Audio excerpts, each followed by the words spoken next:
Hey guys, good morning. Hope you guys are doing okay.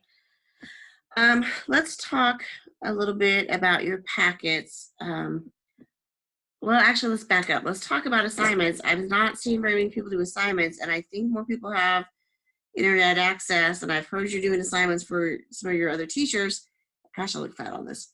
Um, so please do my assignments. One of them is due today.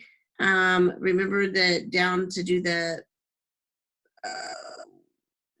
question at the bottom please put that in a paragraph or at least a few sentences about your wish. Work on the other assignments due next Friday. Some of you turned that in.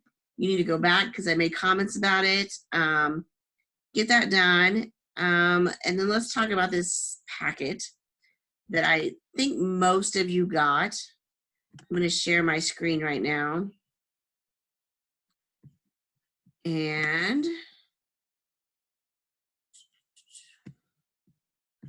okay, your packets. Most of you got your packet. Work through that on your own for the most part. If you didn't get a packet, I'm going to put the PDF of the two things I'm going to talk about today on Google Classroom. I'm probably not, this will be my last talk about the packet. I'm probably not going to do anything else, but go ahead and work through those. I'm not going to read through them. If you're in one of my co-taught classes, Ms. Sparks has already read through the yes, ma'am. Through thank you, ma'am. She may read through the others. I'm not sure what she's going to do on those. But let's really work on for the rest of you, work on your independent reading skills and get that down. We're going to talk about the yes, ma'am. And then we're going to talk a little bit about the Anne Frank reading. And then I'm not going to talk about any of the others and just let you work on those independently with those questions. So let's talk about thank you, ma'am. The objective we want to talk about is analyzing how the setting, characters, and text affect each other and contribute to meaning. So I really want to look at the two characters here in this story of Roger and Miss Luella Bates Washington Jones. A lot of times when I'm reading a story, I see it in my head, and sometimes I see it as like a movie. So I could think about like who would play what parts, you know? And if this was going to be made into like a little short, maybe movie X, it wouldn't be very long for a big movie. Roger, I don't even know the name of that kid, but one of the kids who played in the movie about those guys in New York that was on Netflix who were arrested for a crime they didn't commit.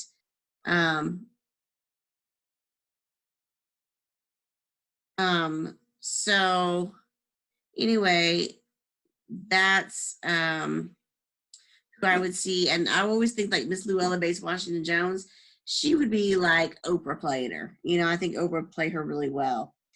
And so when you read this story, you pay attention to what those two characters, there's only two characters in the whole story. But if I were going to look at them, I would say, you know, Roger, he doesn't tell us a lot about where he comes from. We know he's trying to steal her bag. We know he wants money for shoes. And he's dirty because she says something about him being dirty. So if I make an inference about that character, I can see he probably, maybe he doesn't even have parents. Maybe he's homeless.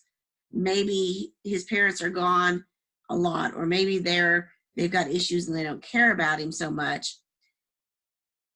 And so he's just stealing because that's kind of like what he knows. And Miss Luella Bates Washington Jones, it doesn't tell us much about where she comes from too, but she's living in this house. It's kind of like, it's hard for us to imagine, but I think at that time in probably where this is taking place in Harlem, that she's living in a house with lots of other people, and they each kind of have their own little areas, their own little kitchenettes, small kitchens, beds. That's basically it. But she doesn't have a lot though, really either. But what did she have? Well, she had some wisdom and some morals. She had things in her life that she knew She could tell just by looking at Roger that he needed someone to teach him. And she gave him kindness because she gave him that food that he needed. And so all of those things we can look at the way they talk is telling us a little bit about them and the way that they act. And so that all gets to that theme, which is that first question on your packet. If we look at that, what would be the theme of this story? A, it can be difficult for children to learn the right from wrong when there's bad influences around them. Well, it doesn't really talk about like what influences he has. We don't know. We're just kind of making guesses at that. So I would say that wouldn't be a theme. B, children often don't understand that adults have encountered the same challenges they have. Miss Luella Bates Washington Jones, she never tells us that she's encountered that. So that would be a really big inference for me to make. C, people are more likely to learn and practice morality when it was taught with them with kindness. Yeah, because she's giving him food, she's letting him wash up, and she's teaching him that he shouldn't be stealing. So I would go with C. Right? Not D. It's best not to assume the worst in people. She didn't assume his worst. But what did she give to him? What's the story? Everything works together in the story to show she's helping him by meeting his needs that he needs right away. And then she's going to help him grow too as a person.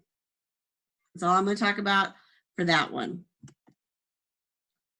All right, so let's move on to Anne Frank. And we're going to use the same objective that we're analyzing how the setting, characters, and text affect each other and contribute to meaning. We know the story of Anne Frank in the Holocaust, she was German born. She'd gone to the Netherlands to try to escape from the Nazis, but then the Nazis came into Amsterdam in the Netherlands at that time, and she had to hide.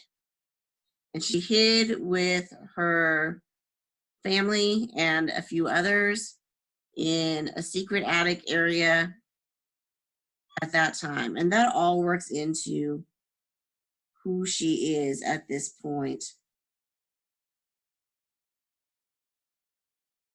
Imagine it. I'm putting this into context of today, of where we're at, and I'm going to move me over so you can read this.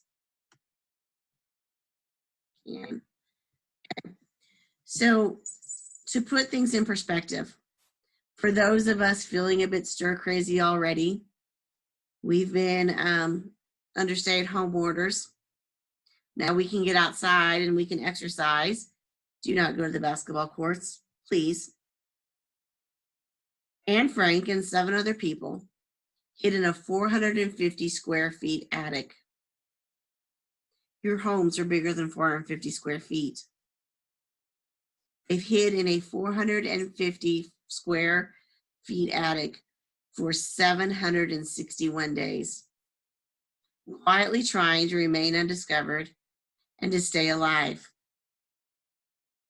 If they can do that, then we can all do our part to keep everyone safe and spend a few weeks at home. We're in this until at least, April 26th now? But even the president the other day said April 30th.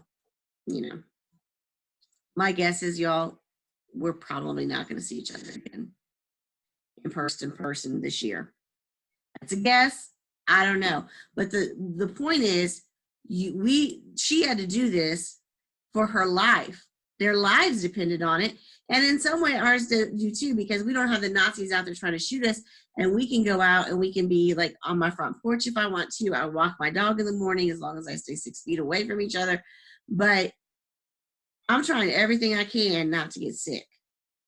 And I thought I was sick last week. I didn't tell you all that. But I thought I was. It was starting to feel like maybe I had something. But do your best. You have some freedom still. Do you work? Because your mind still needs to work. Your education still is. And so we're going to do our best. Anne did her best. In the end, it didn't work out so well for them. All right. Have a good day. I'm going to stop my share. Hope you all are doing all right. I said this is the last I'm going to talk about these packets. I'm going to come back next tomorrow, and we're going to work on some things that are going to lead up to what we're really going to work on. You guys, you're getting your internet coming up. I'm serious. Get to work. You've got a lot to do. And this is going to be like school, just online. All right? Bye. Take care.